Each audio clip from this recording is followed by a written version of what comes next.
109 রানের লক্ষ্যমাত্রায় ব্যাটিং করতে নামেন বাংলা টাইগার্সের দুই ওপেনার হযরতুল্লাহ জাজাই এবং মোহাম্মদ শেহজাদ।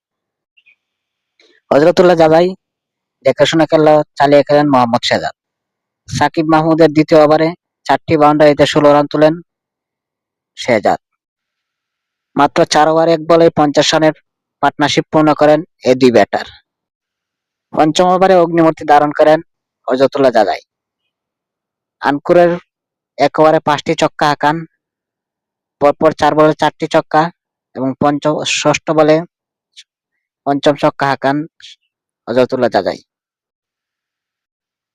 একের পর এক 4 ছক্কার ফুলঝুরি হাঁকিয়ে মাত্র 24 বলে হাফ সেঞ্চুরি পূর্ণ করেন মোহাম্মদ সিরাজ। শেহজাদের পর 50 তুলে নেন হযরতুল্লাহ জাজাই। তিনি 50 রান করতে বল খেলেন মাত্র 21টি। দুই ওপেনারে 4 ছক্কার ফুলঝুরিতে 2 ওভারে 1 বল হাতে রেখে ম্যাচ জিতে নেয় বাংলা টাইগার্স।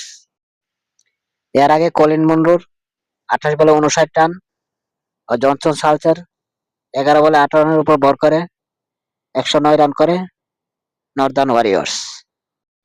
বাংলা টাইগার্সের হয়ে দুইটি করে উইকেট নেন রশিদ খান ও ইফতেখার আহমেদ।